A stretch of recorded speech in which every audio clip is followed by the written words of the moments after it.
Hello and नमस्ते। The hidden gems of India में आप सभी का स्वागत है।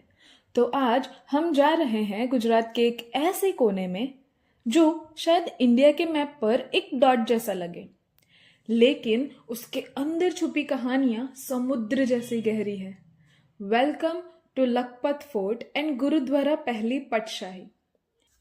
एक वक्त था जब ये शहर समुद्र के साथ जिया करता था और आज ये शांत, उदास और कहीं कहीं वीरान लगता है।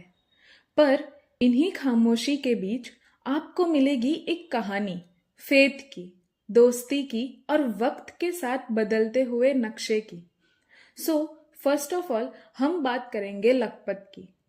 आज से कुछ 400-500 साल पहले लखपत गुजरात का एक ऐसा शहर था जहां से धंधे यानी कि बिजनेस की नदियां बहा करती थी।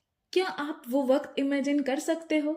एक फोर्ट और उसके अंदर का वो बाजार, घोड़ों की सुनाई देती टप टप और समुद्र के रास्ते से आने वाले वो व्यापारी लोग। नाम ही देख लो, लखपत। कहते हैं ये शहर एक दिन में लाखों का व्यापार किया करता था, इसीलिए तो बन गया लाखों का शहर यानी लखपत। लेकिन फिर हुआ कुछ ऐसा जो किसी ने नहीं सोचा था।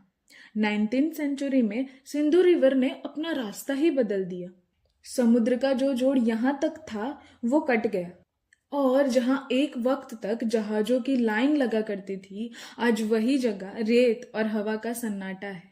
और धीरे धीरे पूरा शहर ही खाली होता गया और लखपत फोर्ट जो 7 किलोमीटर लंबी स्टोन वॉल से बनी है, वो बनाई गई थी समुद्र से आने वाली उन तेज हवा और तूफान से बचने के लिए। वो आज भी वहीं खड़ी है, लेकिन ये शहर खुद एक घोस्ट टाउन बन चुका है। अब बात करते हैं गुरु नानक देव जी की और गुरुद्वारा पहली पटशाही की। लखपत सिर्फ व्यापार से ही नहीं, धर्म और अध्यात्म से भी जुड़ा हुआ है। कहते हैं गुरु नानक देव जी जो सिख धर्म के पहले गुरु हैं, वो अपने समय में यहाँ पर आए थे और उनका ये सफर यहाँ से फिर मक्का मदीना तक गया था। लेकिन उनके वो शुभ चरणों ने इस जगह को पावन कर दिया था। आज भी वहाँ एक सुंदर गुरुद्वारा है, गुरुद्वारा पहली पातशाही। वहाँ आज भी उनके द्वारा लिखी हुई कुछ पोथियां और छोटे छोटे संदेश मौजूद हैं। सच में ये जगह अनोखी है। एक फोर्ट जहां हवा सिर्फ खामोशी लाती है और वहीं एक जगह जहां कीर्तन की आवाज गूंजती है। एक तरफ वीरान शहर, दूसरी तरफ एक स्पिरिचुअल रोशनी जो अब भी लोगों को वहां खींच जाती है। चलो अब बात करते हैं आज के लखपत की। आज का लखपत इंडिया पाकिस्तान बॉर्डर के नजदीक है। आप जब यहाँ जाते हो तो एक अजीब सा थ्रिल महसूस होता है।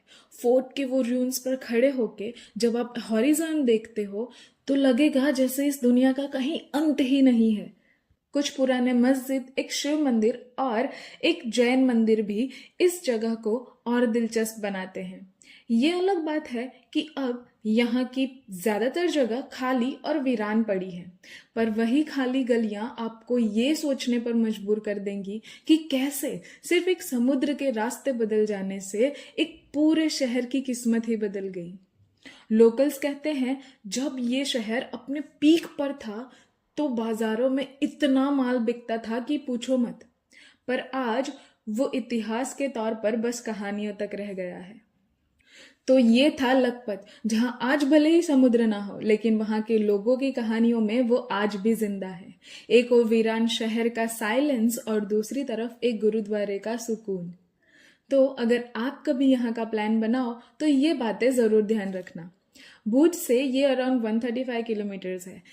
3-4 घंटे का ड्राइव है और भुज तो आप आसानी से बाय ट्रेन, बाय प्लेन या बाय बस जा सकते हो। फोर्ट और गुरुद्वारा दोनों एक्सप्लोर करने में इजीली आधा एक दिन लग जाएगा। विंटर सबसे बेस्ट टाइम है फॉर विजिट। गर्मी में ये जगह थोड़ी टफ लग सकती है और फोटोग्राफी लवर्स के लिए तो सनसेट और फोर्ट की वॉल्स अमेजिंग व्यू देती है। तो आप अपनी कच्छ वाली ट्रिप में इस जगह को भी ऐड कर सकते हो। So that's all from my side. मिलते हैं अगले सफर में। Till then take care of yourselves and keep smiling. See you soon. और हाँ, don't forget to subscribe this channel.